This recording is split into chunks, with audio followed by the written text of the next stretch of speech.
ಎಲ್ಲರಿಗೂ ನಮಸ್ಕಾರ.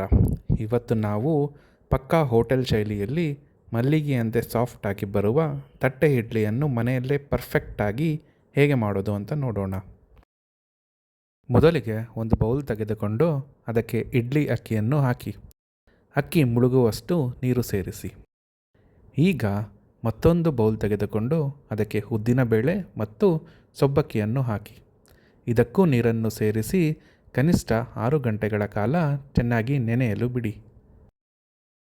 6 ಗಂಟೆಗಳ ನಂತರ ನೆನೆಸಿದ ಅಕ್ಕಿಯನ್ನು ಮಿಕ್ಸಿ ಜಾರಿಗೆ ಹಾಕಿ ಅಗತ್ಯವಿರುವಷ್ಟು ನೀರು ಸೇರಿಸಿ ನಯವಾಗಿ ರುಬ್ಬಿಕೊಂಡು ಬೌಲ್ಗೆ ಹಾಕಿ. ನಂತರ ನೆನೆಸಿದ ಉದ್ದಿನಬೇಳೆ ಮತ್ತು ಸಬ್ಬಕ್ಕಿಯನ್ನು ಜಾರ್ಗೆ ಹಾಕಿ ಸ್ವಲ್ಪ ನೀರು ಸೇರಿಸಿ ಸಾಫ್ಟಾಗಿ ರುಬ್ಬಿ ಅದೇ ಬೌಲ್ಗೆ ಸೇರಿಸಿಕೊಳ್ಳಿ. ಕೊನೆಯದಾಗಿ ಸ್ವಲ್ಪ ಬೇಯಿಸಿದ ಅನ್ನವನ್ನು ಜಾರ್ಗೆ ಹಾಕಿ ನಯವಾಗಿ ರುಬ್ಬಿ ಅದೇ ಬೌಲ್ಗೆ ಹಾಕಿ. ಈಗ ಈ ಮೂರೂ ರುಬ್ಬಿದ ಮಿಶ್ರಣಕ್ಕೆ ಸ್ವಲ್ಪ ಸಕ್ಕರೆಯನ್ನು ಸೇರಿಸಿ ಚೆನ್ನಾಗಿ ಮಿಕ್ಸ್ ಮಾಡಿ. ಈ ಹಿಟ್ಟನ್ನು ರಾತ್ರಿ ಇಡೀ ಹುದುಗಲು ಬಿಡಿ. ಮರುದಿನ ಬೆಳಿಗ್ಗೆ ಹುದುಗಿದ ಹಿಟ್ಟಿಗೆ ಅಡುಗೆ ಸೋಡಾ, ರುಚಿಗೆ ತಕ್ಕಷ್ಟು ಉಪ್ಪು ಮತ್ತು ಸ್ವಲ್ಪ ಎಣ್ಣೆಯನ್ನು ಸೇರಿಸಿ ಹಿಟ್ಟನ್ನು ನೀಟಾಗಿ ಒಂದೇ ದಿಕ್ಕಿನಲ್ಲಿ ಮಿಕ್ಸ್ ಮಾಡಿ.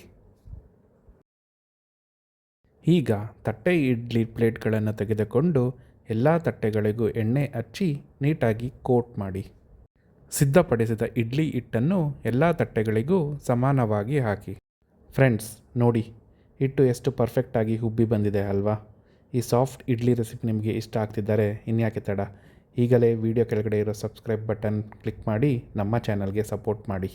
ಈ ತಟ್ಟೆಗಳನ್ನು ತಟ್ಟೆ ಇಡ್ಲಿ ಸ್ಟ್ಯಾಂಡಿನಲ್ಲಿ ಒಂದೊಂದಾಗಿ ಜೋಡಿಸಿ ಸ್ಟ್ಯಾಂಡನ್ನು ನೀಟಾಗಿ ಲಾಕ್ ಮಾಡಿ. ಇಡ್ಲಿ ಪಾತ್ರೆಯಲ್ಲಿ ನೀರು ಬಿಸಿ ಮಾಡಿ ಅದರೊಳಗೆ ಈ ಇಡ್ಲಿ ಸ್ಟ್ಯಾಂಡನ್ನು ಇಡಿ. ಮುಚ್ಚಳ ಮುಚ್ಚಿ 20 ರಿಂದ 30 ನಿಮಿಷಗಳ ಕಾಲ ಆವಿಯಲ್ಲಿ ಚೆನ್ನಾಗಿ ಬೇಯಲು ಬಿಡಿ. 30 ನಿಮಿಷಗಳ ನಂತರ ಇಡ್ಲಿ ಸ್ಟ್ಯಾಂಡನ್ನು ಹೊರಗೆ ತೆಗೆಯಿರಿ. ತಟ್ಟೆಗಳನ್ನು ಸ್ಟ್ಯಾಂಡಿಂದ ಬೇರ್ಪಡಿಸಿ ಸ್ವಲ್ಪ ತಣ್ಣಗಾಗಲು ಬಿಡಿ. ನಂತರ ಚಾಕು ಅಥವಾ ಸ್ಪೂನ್ ಬಳಸಿ ಇಡ್ಲಿಗಳನ್ನು ತಟ್ಟೆಯಿಂದ ಸಪ್ರೇಟ್ ಮಾಡಿ. ನಿಮ್ಮ ಬಿಸಿ ಬಿಸಿಯಾದ ಮಲ್ಲಿಗೆಯಂಥ ಸಾಫ್ಟ್ ತಟ್ಟೆ ಇಡ್ಲಿ ಈಗ ಸವಿಯಲು ಸಿದ್ಧ.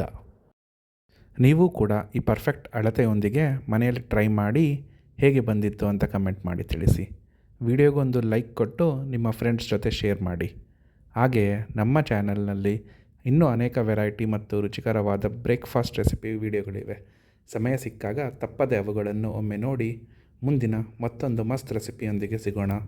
ಧನ್ಯವಾದಗಳು.